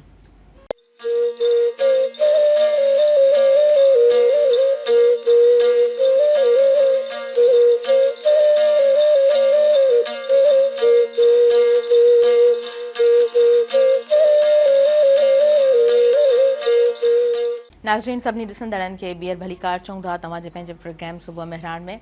ऐं सुबुह महिराण बेसिकली मक़सदु असांजे हिन प्रोग्राम में वेहण जो इहो बि हूंदो आहे त अव्हांजो जेकॾहिं को मसइलो आहे अव्हांजे ॻोठ जो, या जीअं असांजे प्रोग्राम में डिस्कस थियो त ॻोठ जो नालो बि ॿुधायो वियो हाजी बचल जो, सो उते स्कूल मौजूदु न आहे, माना प्राइमरी स्कूल। इहो अॼु जे दौर में माना हिकिड़ो वॾो सुवालु आहे ज़रूरु त कंहिं ॻोठ में प्राइमरी स्कूल मौजूदु न आहे। सो एजुकेशन चवंदा आहिनि त ॿार खे जॾहिं तव्हां पढ़ायो था त उन ॿार जो जेको आहे न उहे बेसिक रूट्स जेके आहिनि उहे तव्हां मज़बूत करे रहिया आहियो। सो ॻोठ में ज़ाहिरी ॻाल्हि आहे पढ़ियल माण्हू बि मौजूदु हूंदा ऐं अव्हां जॾहिं लीडिंग पोज़ीशन ते मौजूदु आहियो त घटि में घटि इहा डिमांड तव्हां ज़रूरु कयो वक़्त जे हाकिमनि खां त तव्हांजे स्कूल में ऐं तव्हांजे ॻोठ में हिकिड़ो स्कूल हुजणु घुरिजे। ऐं हिन प्रोग्राम में मेज़बानी जी नसीहत ते मौजूदु आहियां त ज़रूरु असां जेको आहे सो इहा रिक्वेस्ट बि कंदासीं असांजा मिनिस्टर साहिबान जेके मौजूदु आहिनि उन्हनि लीडिंग पोज़ीशन्स ते, त जिन जिन ॻोठनि में स्कूल मौजूदु न आहे त उते स्कूल जो घटि में घटि स्कूल जो कमु कयो वञे। ऐं सरदार अली शाह साहिबु त पाण बि जॾहिं मुख़्तलिफ़ स्टेजिस ते विहंदा आहिनि त हू पाण पंहिंजी ज़ुबानी चवंदा आहिनि त अव्हां वटि जेका स्कूल न आहे ॻोठनि में या उहो स्कूल आहे फंक्शनल न आहे त तव्हां इहे मूं ताईं घटि में घटि तव्हांजी रसाई हुजणु घुरिजे त आउं पाण हुते जेको आहे सो उन्हनि स्कूलनि ते कमु कंदुसि। सो इहा उन्हनि जी हिकिड़ी पॉज़िटिव पॉइंट आहे। ऐं जेको माण्हू सुठो कमु करणु चाहे या उन कम खे सुठे अंदाज़ में करण जे लाइ उहो एक्सप्रेसिव हुजे त उनजी उन ॻाल्हि खे ज़रूरु एप्रिशिएट बि कजे। अॻियां वधूं था ऐं एमन अव्हां ॾाढे सुठे अंदाज़ में पंहिंजी रूटीन असां सां शेयर कई आहे कैडेट कॉलेज जी। ऐं मां इहो बि ॿुधो आहे त हेमन ॾाढी माना माशाल्लाह ब्राइट स्टूडेंट आहे ऐं स्पीचिस बि तव्हां कंदा आहियो, डिबेट्स बि तव्हां कंदा आहियो।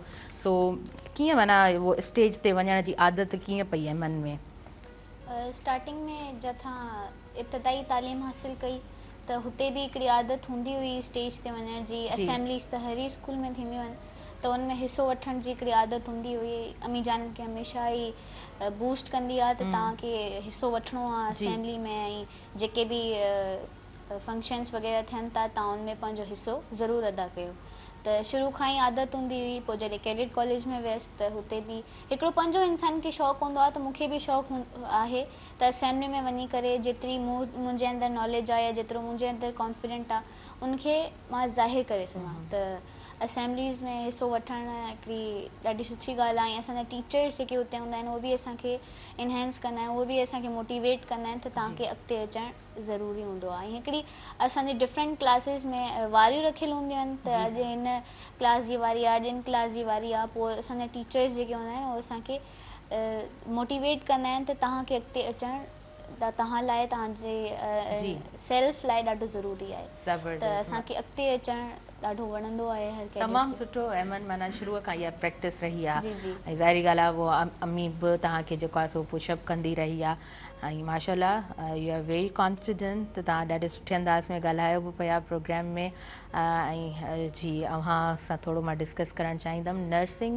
जो जेको कंसेप्ट आहे, असां जेकॾहिं घणो न पर 10-15-20 साल पोयां हिन बैकग्राउंड खे जेकॾहिं थोरो ॾिसूं था त घरनि में इहो माना नियाणियुनि खे चयो वेंदो त न बाबा इहा फील्ड अव्हां कीअं नर्स थींदव, अव्हां इहो कीअं कमु कंदव, माना उहा हक़ीर जी नज़र सां उन शइ खे ॾिठो वेंदो हुयो।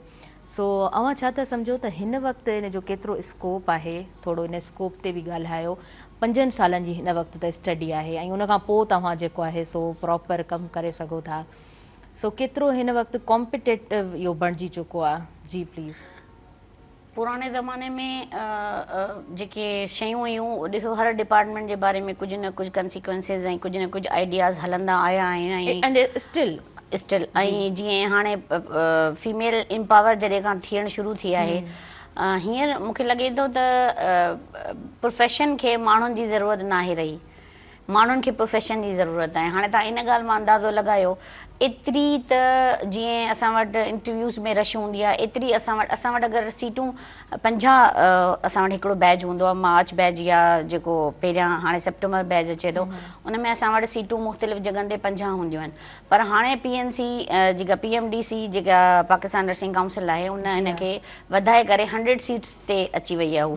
उन जे बावजूद बि असां वटि एडमिशन्स जा फॉर्म एतिरा हूंदा आहिनि जो कई ॿार असांखे उहे विथड्रॉ करणा पवंदा आहिनि। असां उन मां चूंडे करे हाईली जेके लेवल ते ॿार अचनि था, असांजी पहिरियां रिटर्न हूंदी आहे, रिटर्न खां पोइ इंटरव्यूज़ हूंदा आहिनि। पहिरियां हिन में इंटरव्यूज़ न हुआ, पहिरियां हुन में इंटरव्यूज़ इन करे न हुआ त पर्सनली असेसमेंट असां कंदा ई न हुआसीं। असां रिटर्न में टेस्ट ॾींदा हुआसीं, सीटूं बची पवंदियूं हुयूं।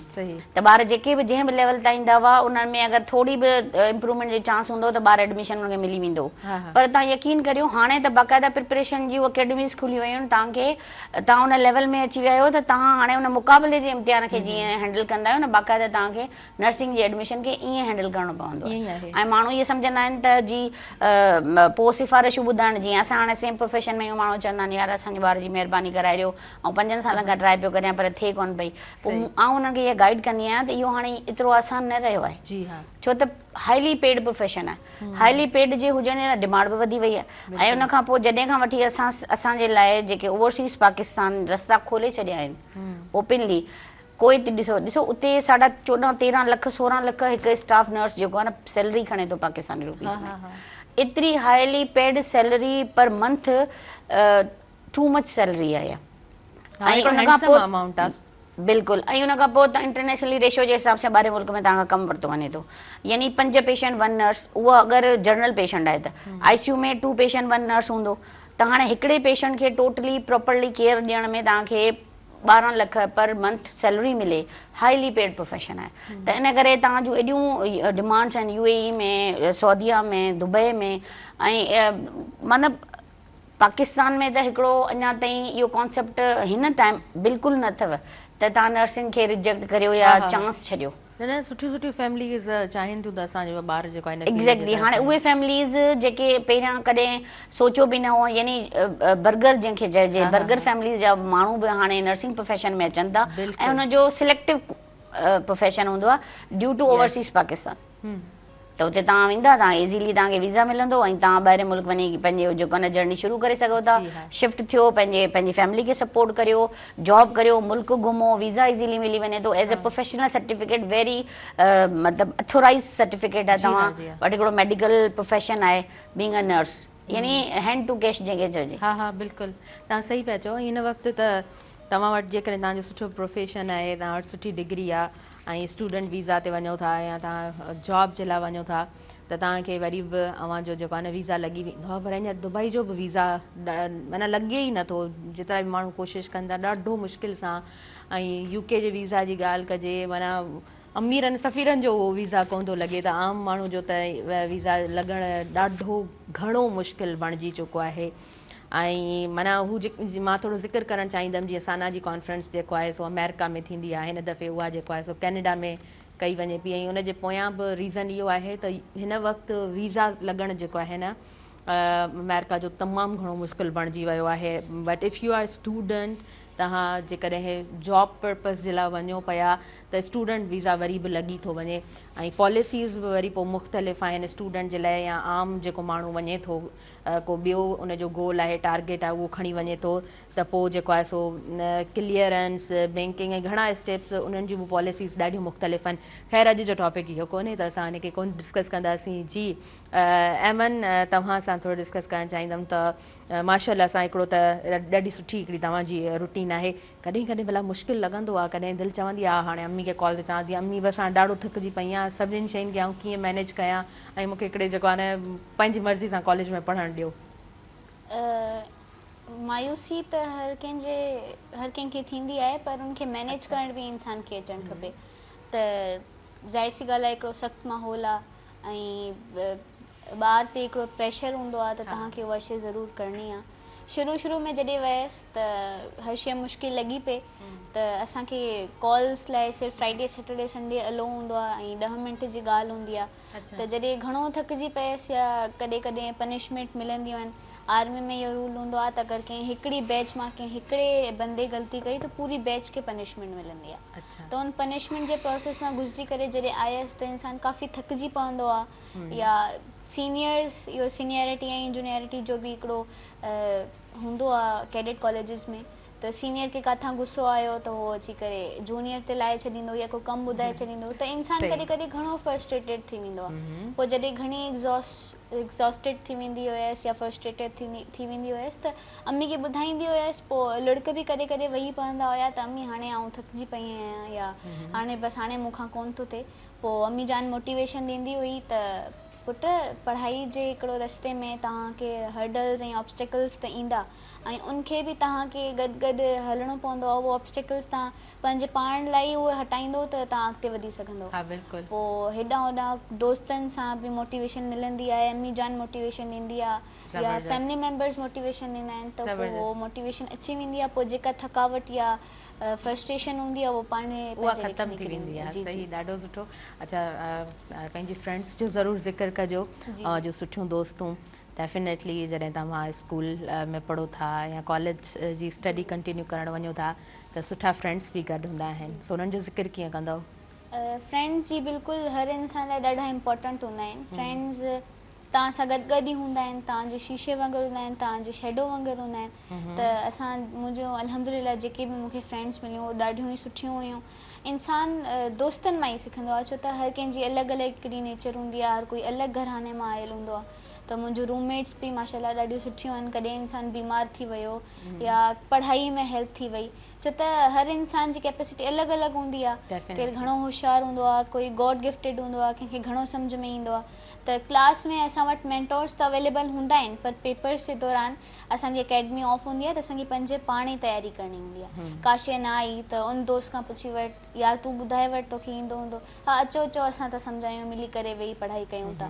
त पेपरनि जे दौरान हिकिड़ी दोस्त असां चैप्टर्स वधाईंदा आहियूं त तूं इहो चैप्टर खणी वठि, तूं इहो चैप्टर खणी वठि, त इहो उन चैप्टर खणी वरितो। पोइ ग्रुप स्टडी कंदा आहियूं, पोइ सॼो सम्झाईंदी आहे।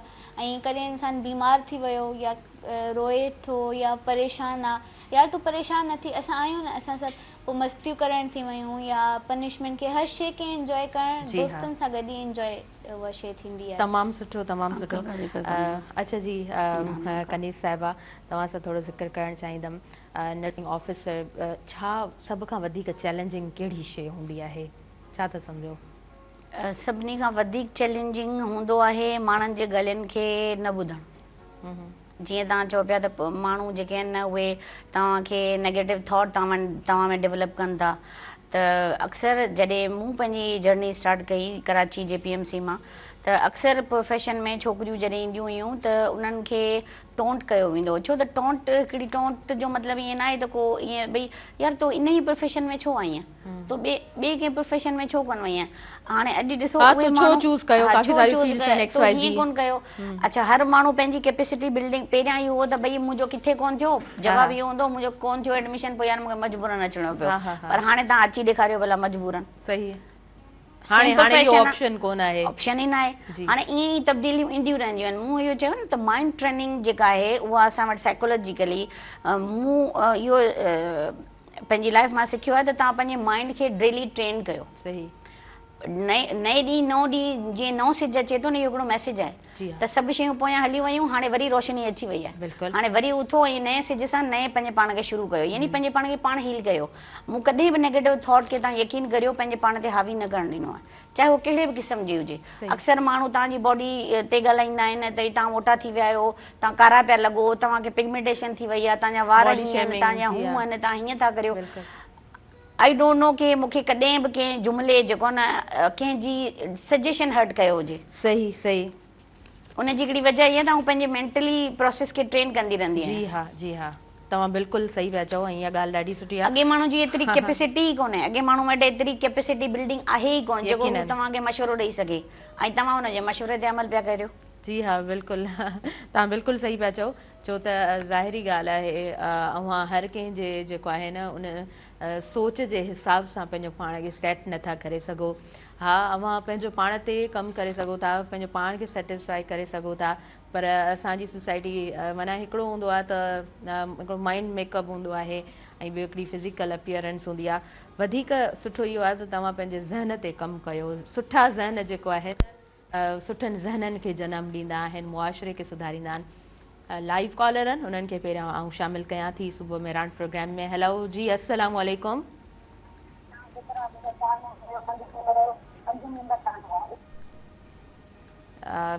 कॉल ड्रॉप थी चुकी आहे नाज़रीन, असां ब्रेक जी तरफ़ अॻियां वधूं था ऐं प्रोग्राम में साथ मौजूदु आहे प्रिंस बिस्किट जो। प्रिंस बिस्किट रोज़ानी ॿारनि में एतमाद पैदा करे थो। तव्हां काॾे न वञिजो, ॾिसंदा रहिजो तव्हांजो पंहिंजो प्रोग्राम सुबुह मेहरान।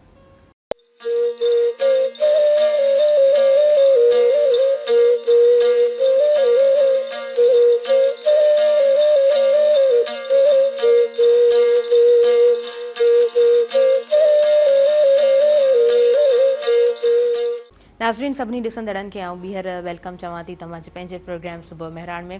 ॾाढे सुठे अंदाज़ में कचहरी हले पई ऐं हिन प्रोग्राम में साथ मौजूदु आहे प्रिंस बिस्किट जो। प्रिंस बिस्किट जे हर हिकु बाइट में मज़ेदार क्रीमी ऐं चॉकलेटी टेक्सचर मौजूदु आहे।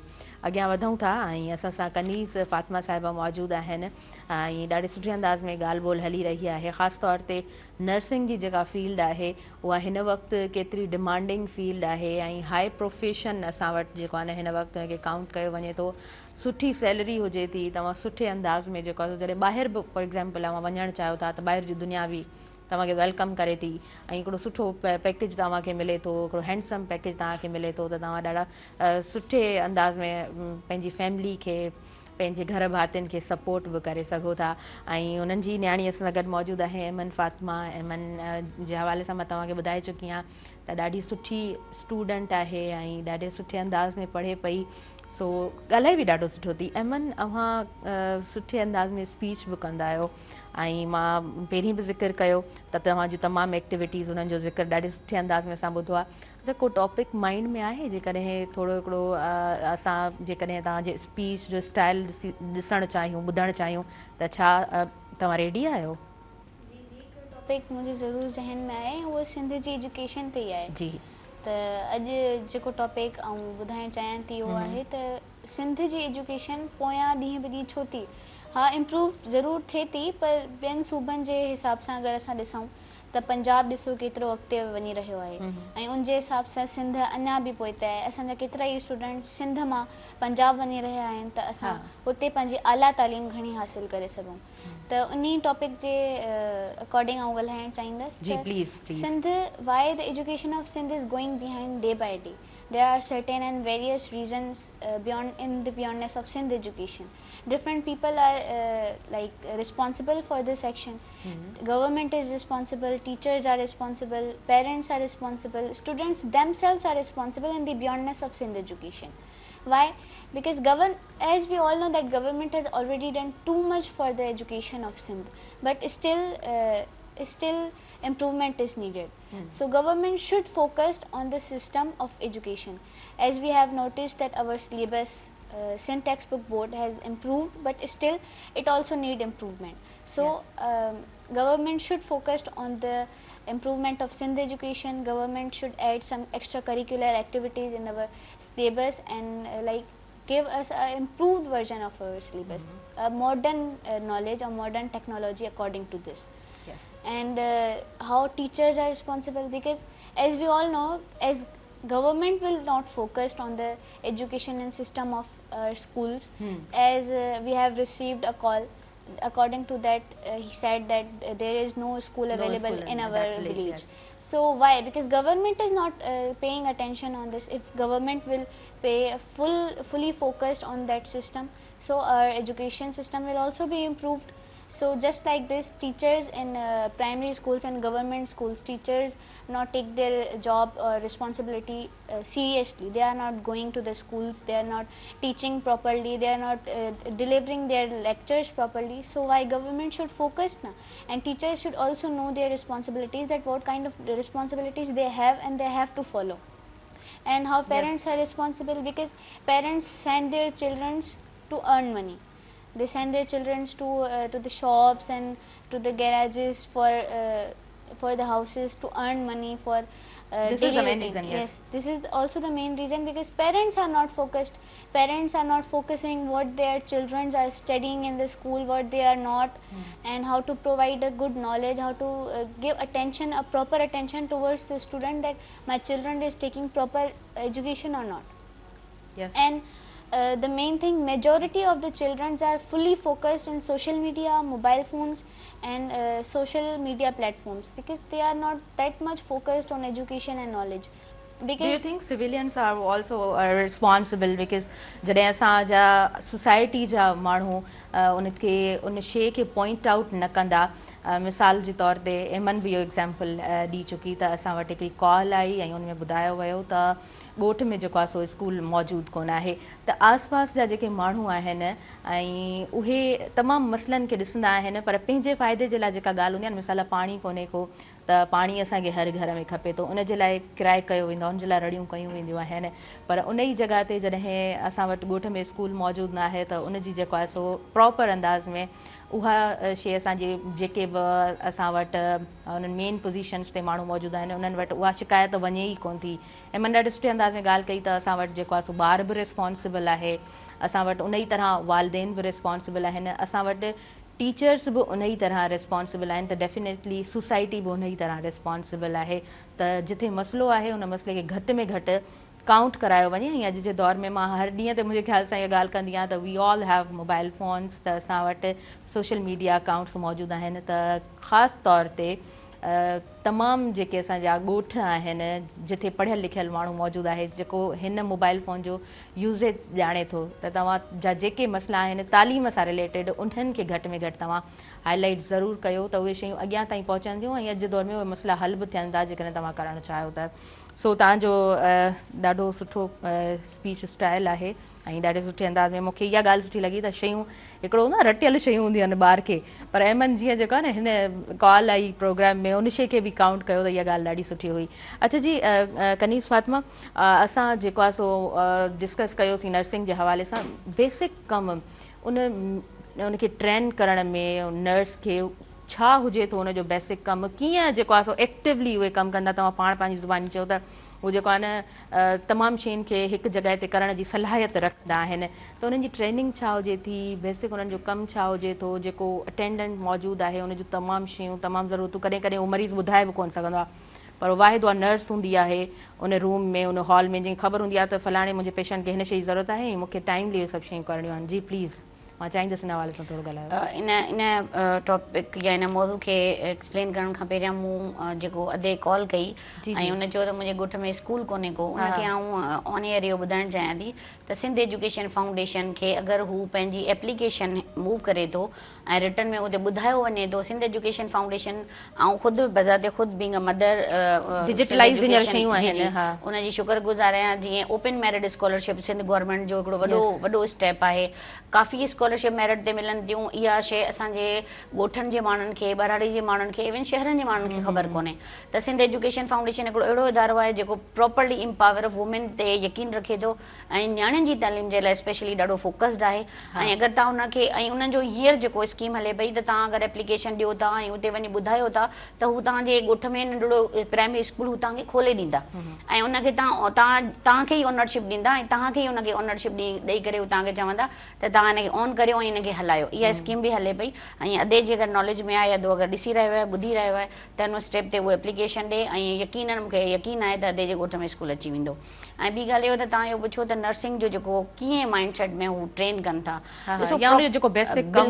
जीअं हाणे हिकिड़ो पुलिस डिपार्टमेंट आहे या जेको ॿिया बि आहिनि उते हिकिड़ी ट्रेनिंग प्रोग्राम आहे, नर्सिंग एविडेंस बेस्ड प्रैक्टिस आहे। हाणे इहो जुमिलो वॾो इम्पोर्टेंट आहे, एविडेंस बेस्ड। असां जेको बि ट्रेनिंग करियूं था, जेका बि शइ सिखूं था उहा साइंटिफिक अंदाज़ में सिखूं था ऐं साइंटिफिक रेशनल सां सिखूं था। अगरि तव्हां कंहिं पेशेंट खे कोल्ड स्पंजिंग करियो था त हुनजो तव्हां वटि साइंटिफिकली रीज़न हुजणु खपे। अगरि तव्हां टेम्परेचर ॾिसी रहिया आहियो, तव्हां वटि साइंटिफिकली रीज़न हुजणु खपे। केतिरे टाइम ते ॾिसो था, कीअं ॾिसो था, इहो सॼो हिकिड़ी साइंटिफिकली प्रोसीजर आहे, हिकिड़ो मेथड आहे। सभिनी खां पहिरियां तव्हांजी तालीम हुजणु खपे। FSC हाणे इनशाला ग्रेजुएशन थी वेंदी त ग्रेजुएशन जे बिहाफ ते तव्हां टेस्ट ॾींदा आहियो, रिटर्न खां पोइ इंटरव्यू, हुन खां पोइ सिलेक्शन, देन पोइ तव्हांजो ओरिएंटेशन डे हूंदो आहे, उन में हू तव्हांखे वेलकम कंदा आहिनि, तव्हांखे पूरी ओरिएंटेशन कराई वेंदी आहे। उन ओरिएंटेशन खां पोइ फर्स्ट डे थ्योरेटिकली नॉलेज हू तव्हांखे प्रोवाइड कंदा आहिनि। कुझु चैप्टर्स अहिड़ा हूंदा आहिनि जेके अर्ली जेके 3 महीना हूंदा आहिनि उन में तव्हांखे बेसिक जेके शयूं आहिनि उहे पढ़ायूं वेंदियूं आहिनि, जंहिंमें पहिरियों सब्जेक्ट हूंदो आहे फंडामेंटल ऑफ नर्सिंग। उहा वाहिद सब्जेक्ट आहे जेको कि बेसिक नर्सिंग मॉनिटरिंग ऐं TPR चार्टिंग ऐं वाइटल टेकिंग ते, यानी जेके बेसिक्स नीड्स ऑफ पेशेंट आहिनि उन्हनि ते फोकस करे थो। उन खां पोइ उते तव्हांखे 5-4 जेके सब्जेक्ट पढ़ाया वञनि था उहे उन में एथिक्स बि अचे थो, उन में तव्हां वटि बायो सां रिलेटेड सब्जेक्ट बि अचनि था, फार्माकोलॉजी सां रिलेटेड सब्जेक्ट बि अचनि था। पहिरियां तव्हांखे थ्योरेटिकली नॉलेज प्रोवाइड करी वञे थी, एविडेंस बेस्ड नॉलेज, जेका कि उहे सभु कम जेके तव्हांखे वञी क्लिनिकल सेटिंग में परफॉर्म करणा आहिनि उन जे अकॉर्डिंग हुजे थी।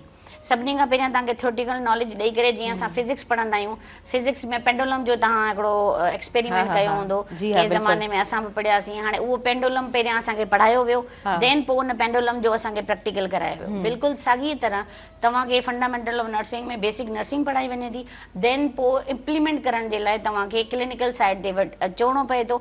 लेकिन पहिरियां डिप्लोमा बेस्ड नर्सिंग हुई त उन में तव्हां 3 महीना थ्योरेटिकली वठी करे तव्हां क्लिनिकल साइड ते वेंदा हुआ, पर हाणे तव्हांजो क्लिनिकल डेज़ आहिनि, जीअं 1 वीक में 2 डेज़ तव्हांखे क्लिनिकल ते मोकिलियो वेंदो। लेकिन छो त हाणे प्रोग्राम डिग्री बेस्ड थी वियो आहे त तव्हांजो जेको पहिरियों साल आहे उहो असां कंप्लीटली तव्हांखे डॉक्टर्स वांगुरु थ्योरेटिकली नॉलेज काफ़ी डीपली तव्हांखे ॿुधाई वञे थी, सम्झाई वञे थी, पढ़ाई वञे थी। ऐं उन खां पोइ तव्हां वटि वरी तव्हांजे जेको असांजो कंटेन आहे नर्सिंग जो कैरिकुलम आहे, उन में वरी असांजा क्लिनिकली प्रैक्टिस रखियल आहे। पोइ उते नर्सिंग स्कूलनि में लैब्स ठहियल हूंदियूं आहिनि, पोइ तव्हां लैब में बचो वञे थो, ॿार वञे थो, उते वञी लैब्स में पहिरियां सभिनी खां पहिरियां आइडेंटिफिकेशन ऑफ द आइटम्स जेके तव्हांजी उन प्रोसीजर करण, यानी जीअं TPR चार्टिंग आहे, उन में तव्हांखे जेके आइटम्स इस्तेमालु कंदा, तव्हां मैन्युफैक्चर कंदा, how to maintain the tray of TPR charting, पोइ उहा ट्रे तव्हांखे बाक़ाइदा हुते आइटम्स जे हिसाब सां सेखारी वेंदी, मेंटोर हूंदा आहिनि, टीचर्स हूंदा आहिनि। Then you identify the items, then after that you are apply in the clinical side. पोइ तव्हां जॾहिं क्लिनिकल साइड ते वञो था ऐं तव्हांखे उहे शयूं करणियूं पवनि थियूं त उहो तव्हां लाइ ॾाढो ईज़ी ऐं आसान थी वञनि थियूं। बिल्कुलु बिल्कुलु सही चओ पिया। ऐं हमेशह असां इन ॻाल्हि जो ज़िक्र कंदा आहियूं हिन प्रोग्राम में त असां किताबनि में त पढ़ी रहिया हूंदा आहियूं, पर जेको प्रैक्टिकल हुजे थो उन खां ॿार जॾहिं अक्सर परे रहे थो त पोइ जेका 4 आउट ऑफ 4 CGPA आहे उहा एॾी वैल्यूएबल कोन हूंदी आहे। तव्हां किथे बि वञो कंहिं इदारे में वरी बि तव्हांखे एक्सपीरियंस घुरियो वेंदो आहे, त इहो नर्सिंग वारो पासो इन जे लाइ बि सुठो आहे त डिग्री बेस्ड हिकिड़ो प्रोग्राम थी चुको आहे ऐं जेको स्टूडेंट पढ़े थो ऐं गॾोगॾु प्रैक्टिस बि करे थो ऐं वरी सॼो जेको आहे ज़ाहिरी ॻाल्हि आहे उनजो कम ई पूरो प्रैक्टिस जे हवाले सां ई हुजे थो। जेसीं ताईं हुजे उन्हनि शयुनि में इन्वॉल्व नथो थिए त ज़ाहिरी ॻाल्हि आहे उहो वेल ट्रेंड नथो थिए। ट्रेनिंग्स केतिरियूं ज़रूरी आहिनि। असां वटि हर शोबे में माना जेकॾहिं टीचिंग जी ॻाल्हि कयूं त असांखे ट्रेनिंग जी ज़रूरत आहे, मिसाल जे तौर ते असां ॻोठनि जी ॻाल्हि कयूं त अवेयरनेस जी उते ज़रूरत आहे, हर जॻह ते असांखे जेको आहे न अवेयरनेस जी नीड पवे थी। सो छा था सम्झो अवां जो कमु इन हवाले सां आहे, केतिरी तव्हांखे मुश्किलात हूंदी आहे उन स्टूडेंट्स खे, उन ट्रेनीज़ खे ट्रेन करण में, छा सम्झो था? ॾिसो, पहिरियां त ईअं हो त स्टूडेंट माइंड सेट सां कोन ईंदा हुआ, हाणे अचनि था। पोइ उन्हनि खे जेको आहे न वधीक मोटिवेशन जी ज़रूरत पवंदी हूंदी। हाणे बच्चो ऑलरेडी माइंड सेट सां अचे थो जी। ऐं तव्हां यकीन करियो, आउं ॾींहं में 1000 कॉल्स अहिड़ियूं रिसीव कंदी आहियां, या माण्हू मिलंदा आहिनि मूंखे या मूंखे कॉल्स पिया कंदा आहिनि त हाणे असांखे एडमिशन वठिणो आहे, गाइड कयो कीअं पढ़ूं। माना अक्सर मूं वटि जेके माण्हू अचनि था, छो त हूं क्लिनिकल साइड ते बि आहियां ऐं टीचिंग साइड ॾांहुं बि मुंहिंजो फोकस आहे ऐं ॿारनि खे प्रिपरेशन बि करायां थी, त उन हवाले सां माना अक्सर मूंखे अहिड़ा माण्हू मिलंदा आहिनि जेके मूंखां इहे ई सुवाल पुछी रहिया हूंदा आहिनि ऐं पोइ पंहिंजे टाइम जे हिसाब सां या अवेलेबिलिटी जे हिसाब सां आउं जेतिरो करे सघां थी पोइ उन्हनि खे मां उहे मशवरा ॾींदी आहियां त भई पहिरियां त तव्हांजो जेको मेन जेको टारगेट हुजणु खपे कंहिं बि प्रोफेशन लाइ, खणी नर्सिंग त हाणे हाईली पेड थी वियो आहे, लेकिन कंहिं बि प्रोफेशन में अगरि तव्हां वञणु चाहियो था, वरी अची वञे थी ॻाल्हि उहा ई त एम्पावर कयो पंहिंजे ॿारनि खे एजुकेशन ॾांहुं। हाणे उहा एजुकेशन, हाणे असां उन लेवल ते अची विया आहियूं छो त दुनिया एॾी तरक़ी करे वई आहे, जिते रोबोट्स जी दुनिया अची वई आहे, उते तव्हां पंहिंजे ॿारनि खे अञा ताईं उन प्राइमरी स्टेज में पट्टी ते जे दौर ते या राइटिंग वारे दौर ते नथा छॾे सघो। हाणे ॿारनि वटि डिजिटल शयूं अची वयूं आहिनि, हाणे ॿारनि खे तव्हां डेली बेसिस ते कनीज़ फातिमा साहिबा ॾाढे सुठे अंदाज़ में तव्हां ॻाल्हायो आहे पूरे प्रोग्राम में, ऐं ऐमन ॾाढे सुठे अंदाज़ में प्रोग्राम में ॻाल्हायो, ॾाढो सुठो रहियो अव्हां सां प्रोग्राम कंडक्ट कंदे, ऐं मूंखे तमामु घणी ख़ुशी थी, अव्हां सुठो कमु कयो पिया ऐं तव्हां पंहिंजे नियाणी जी तरबियत बि माशाल्लाह ॾाढे सुहिणे अंदाज़ में कयो पिया। इन दी एंड तव्हां खां असां मैसेज वठंदासीं छो त वक़्त जूं घड़ियूं नाज़रीन बिल्कुलु बि वधीक इजाज़त नथियूं ॾियनि, सो काफ़ी सारियूं ॻाल्हियूं एज़ अ मैसेज असांजे व्यूवर्स ताईं पहुतियूं, पर आख़िर में छा मैसेज हूंदो तव्हांजो? मुंहिंजो मैसेज इहो हूंदो त पंहिंजी नियाणियुनि खे एम्पावर कयो। ज़बरदस्त। ऐं इहो मैसेज जॾहिं मुंहिंजो पहिरियों प्रोग्राम थियो तॾहिं बि मूं ॾिनो, अॼु बि इहो ई सेम मैसेज आहे त सभिनी खां वधीक फोकस पंहिंजे ॿारनि ते करियो। तव्हांजा ॿार तव्हांजो सरमायो आहिनि, उन्हनि जी तरबियत सुठी करियो, उन्हनि जे लाइ जेतिरो बि करे सघो था। तव्हां पंहिंजे ॿारनि खे अगरि हिकिड़ो बहितर शहरी बनाइण में कामयाबु थी विया, यकीनन उहे अॻिते हली पंहिंजे मुल्क खे, पंहिंजे ख़ानदान खे, पंहिंजे बच्चनि खे सर्व कंदा, ईअं तव्हां नस्लूं बनाए सघो था। बिल्कुलु। सभिनी खां बेस्ट मैसेज इहो आहे त तव्हां पंहिंजे नियाणियुनि खे पढ़ायो, उन्हनि खे एम्पावर कयो, वैल्यूएबल बनायो, उन्हनि खे इहो बावर ॾियारियो त तव्हां बि हिकु बहितरीनु इंसानु आहियो ऐं बिल्कुलु एम्पावर वुमेन जी मर्द सां कुल्हो में कुल्हो मिलाए करे बीठी आहे, त उहे इहो सभु कमु सिर्फ़ु पेरेंट्स ई करे सघनि। ज़बरदस्त, ॾाढो सुठो कनीज़ फातिमा साहिबा जो मैसेज असांजे तमामु व्यूवर्स जे लाइ, ख़ासि तौर ते वालिदिन जे लाइ, नियाणियुनि जे लाइ हिकिड़ो बहितरीनु मैसेज। ऐं आख़िर में ऐमन फातिमा, तव्हांजो बि मैसेज वठंदासीं, छा मैसेज ॾींदो तमामु उहे स्टूडेंट्स, तव्हांजूं क्लास फेलोज़, तव्हांजे एज ग्रुप जा इलाही सारा स्टूडेंट्स ॾिसी रहिया हूंदा, सो छा उन्हनि खे चवणु चाहींदो? मुंहिंजो मैसेज इहो आहे त महिनत कयो, जेतिरो थी सघे तव्हां हार्डवर्क पंहिंजो कैरी ऑन कयो, ऐं छोकिरनि लाइ इहो आहे त छोकिरनि खे बि तालीम हासिलु करणु खपे, छो त असां चवंदा आहियूं त छोकिरनि जी एतिरी तालीम ज़रूरी कोन्हे, छो त छोकिरनि खे कमाइणो हूंदो आहे। न, तव्हां पंहिंजी इंडिपेंडेंट थियण जी कोशिशि कयो, हर शइ तव्हां ॿियनि ते डिपेंडेंट न हुजो, जेको बि कमु करिणो हुजे तव्हां एतिरा कॉन्फिडेंट ऐं एतिरा इंडिपेंडेंट हुजो जो पाण करे सघो। त मुंहिंजो इहो मैसेज आहे त महिनत कयो, पंहिंजे वालिदैन जो नालो रोशन कयो ऐं इंडिपेंडेंट थियण जी कोशिशि कयो। ज़बरदस्त, सुठो मैसेज तव्हांजो, थैंक यू सो मच। तव्हां ॿिन्हिनि असांखे वक़्तु ॾिनो ऐं असीं अव्हांजे वक़्तु ॾियण जा थोराइता आहियूं, सुठो डिस्कस रहियो। नाज़रीन, हिकिड़ो सुठो इंफॉर्मेटिव प्रोग्राम अव्हां ताईं पहुचाइण जी भरपूर कोशिशि रही, सिर्फ़ु मुंहिंजी न पर मुंहिंजी समूरी टीम जी। वक़्त जूं घड़ियूं वधीक इजाज़त ॾियनि नथियूं, सो आख़िर में तव्हां खां मोकिलाईंदासीं ऐं वेंदे वेंदे आख़िर में मां ज़रूरु ज़िक्र कंदी हलंदमि त हिन प्रोग्राम में साथ मौजूदु रहियो नाज़रीन प्रिंस बिस्किट जो। प्रिंस बिस्किट जे हर हिकु बाइट में आयरन मौजूदु आहे ऐं कणिक जी भरपूर ग़िज़ायत सां प्रिंस बिस्किट खे तयारु कयो वियो आहे ऐं हिन में चॉकलेटी जेको टेक्सचर आहे उहो ॾाढो ज़बरदस्त आहे। आख़िर में मूंखे ॾींदव इजाज़त ऐं मुंहिंजी पूरी टीम खे तव्हां इजाज़त ॾींदव, मुंहिंजे ॿिन्हिनि आयल मुअज़्ज़िज़ महिमाननि खे इजाज़त ॾींदव, पंहिंजो तमामु घणो ख़्यालु रखंदव। अल्लाह निगहबान।